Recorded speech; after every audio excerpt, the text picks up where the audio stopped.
So Germany said, we cannot outright ban oil from Russia because it would destroy Germany's economy and it would destroy the economy on the continent as a whole. Mm-hmm.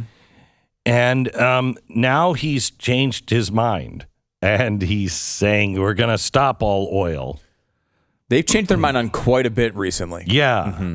Yeah. Their entire philosophy of foreign affairs for the past multiple decades. Yeah. Mm-hmm. So nothing to see there, right? I mean, that's no big deal. It's pretty big deal, seems like to me. No, sorry.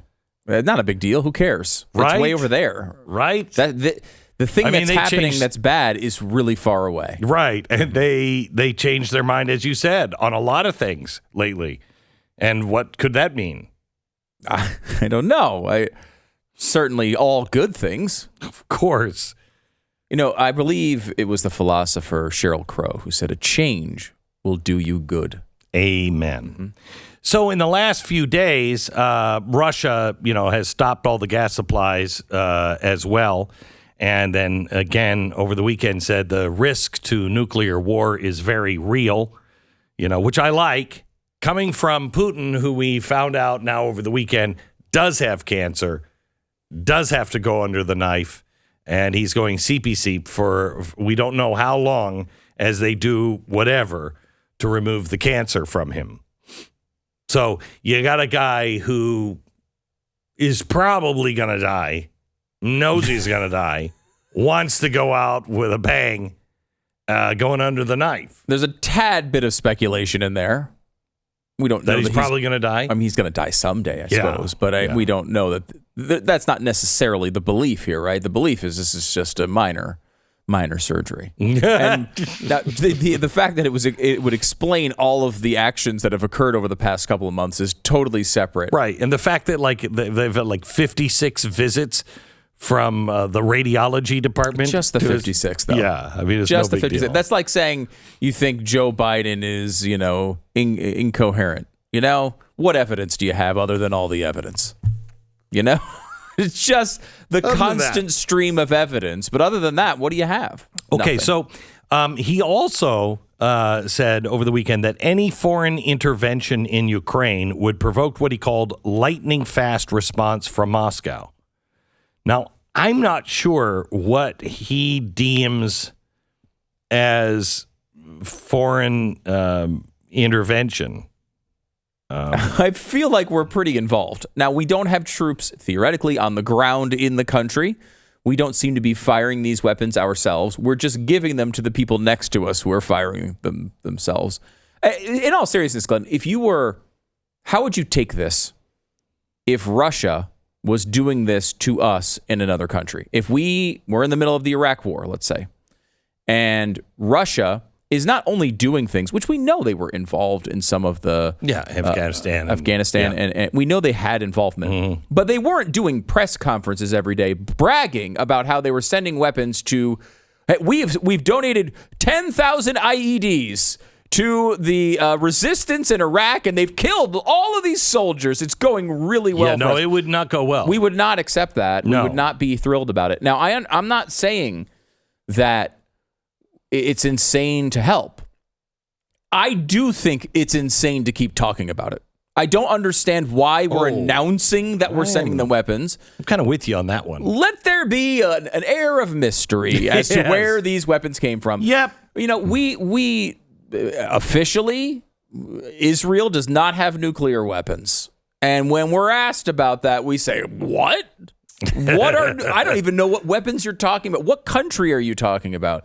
And that should be the appropriate response to this is, I'm not sure what you mean. That's what, when someone asks you, are you sending weapons into Ukraine to kill Russian soldiers? You say, I don't know what you mean. Is there something going on there? So they had a bloodbath this weekend in Ukraine. I mean, things did not go well for Russia again this weekend. And they are just a few days away from May 9th. Yeah, which is a big day for them. Big day. That's called Victory Day. And they don't want to have record numbers of soldiers coming home in body bags on Victory Day. So that would be suboptimal. Be suboptimal for them and probably for us. Meanwhile, the military has now gotten an order. At least I shouldn't say this. Representative Kinzinger said on, I don't know, ABC or whatever this weekend, something that nobody was watching, that he's now drafted a bill and it's gone to Congress to authorize the president. So he has better flexibility. Believe me, that guy hasn't been flexible in a long time. If they use weapons of mass destruction of any kind, the president has the right to go to war. I totally trust Joe Biden's judgment on in this important matter. Yeah, I don't think we should just write that check. No, and I don't think that will happen, by the way. I don't think Kinzinger is out on his own on this one for the most part.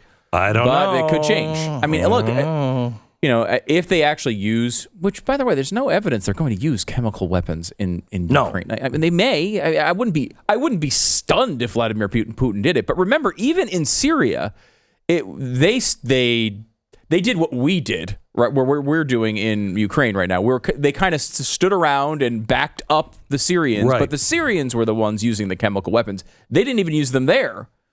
Now, look, doesn't mean they won't do it here. I would not be stunned if Vladimir Putin did something else crazy. He's done many crazy things in his life. He does seem to be losing badly. Yeah, and one of the things that's interesting about the structure of this war with us giving them all these weapons, which we can talk about because they've publicly announced it. Oh, have you heard about the Phoenix Ghost kamikaze drones we've sent them? Yes. Oh, I love that. Let's get that on the front page. What's interesting here is that Russia has a pretty strong military, but not as strong as maybe we believed beforehand. But it is what it is, right? They've had a lot of their important people killed, a lot of their best soldiers killed, a lot of their weapons utilized already. They're constantly, there's all sorts of rumors of them pulling people off the streets basically for this effort. So their military is getting worse as this goes on. The opposite is happening with the Ukrainian military. It's getting stronger because we keep sending them hundreds of millions of dollars of brand new shiny weapons. So their resistance is actually increasing in its ability to execute the war, which we've seen happen over just the past week, where now targets inside of Russia, inside Russian borders, are being hit by Ukrainians with missiles and drones sent to them by Western countries. Again, on military installations, not targeting civilians like the Russians are doing in many places across Ukraine, but still.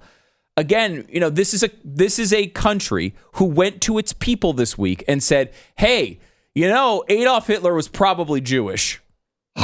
Seriously, this is what they're saying. They do not need a lot of justification to do all sorts of crazy things, and they clearly would utilize this for their own propaganda purposes and have, honestly, what you would probably consider, if you were completely neutral in this battle, as a good argument. That we are involved in this, that we are helping their soldiers die.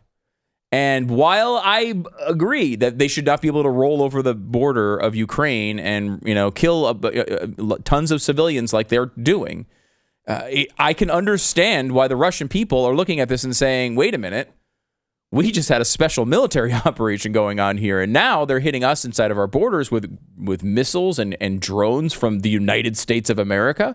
It shows they want regime change. Well, and, we've also added something really super special. There's now, I think, 2 or 3 countries that are like, I know it's Sweden and Finland who have now said, you know what, we really want in on that NATO thing. Oh, that's good. That's good. So we got them as well. So now that's going to make the Russians even more convinced. I mean, look, I think peace through strength. But I also think you also have to look at your enemy. And I think our enemy is wounded and nuts. Absolutely nuts. Yeah. And think of that. We've talked about this a lot in the framework of Islamic extremism when it comes to humiliation. That factor, that is one of the most important things to Vladimir Putin and Russia. Big time. That's been his entire desire this entire time. They were humiliated by what happened with the fall of the communist regime. We need to bring ourselves back, not even to communism, but back to the Tsar days, right? And if this goes the way it's going, this country they thought they could roll over and be welcomed as liberators, if it goes the way it's going, he is not going to just take it sitting down unless he's under from cancer surgery. That's the only way that happens. And man, the thing that bothers me, the possibilities here are ugly. Do you know what bothers me is the press whipping everybody up into a frenzy. That's what I don't like. And this is from a friendly, conservative paper, Washington Examiner. Russia is upping its World War III rhetoric. Vladimir Putin has threatened any nation that directly intervenes in Ukraine with retaliation via strategic weapons, strategic meaning nuclear. At the same time, Russian Foreign Minister Sergei Lavrov says the risks of nuclear war are now very significant. Russian state media, prominent commentators this week suggested that nuclear war with the West wouldn't be too problematic because the Russians would go to heaven, whereas Westerners would just die. Yet this is not the time to bow before Russian threats. Indeed, Biden must respond to Russian aggression forcefully. This moment is also shaping a message about what America, and by association, what the free world will tolerate in the 21st century. If Biden wavers, he will be sacrificing the relative peace and cooperation that was hard won in World War II. So he's going on. This writer is going on. Do Joe Biden, Kamala Harris, Mark Milley, like their forebears in World War II, share a willingness to stare down the threat and to win? I think this is a really important discussion, but does it feel like this is a discussion that Americans are having? No. It feels like it's happening in the ether up with the elites, and we're not really engaged in it. I think a lot of people just see this as this thing that's far over there and not really our concern. We need to be worried about what's going on here. And we do. There's a lot to worry about here.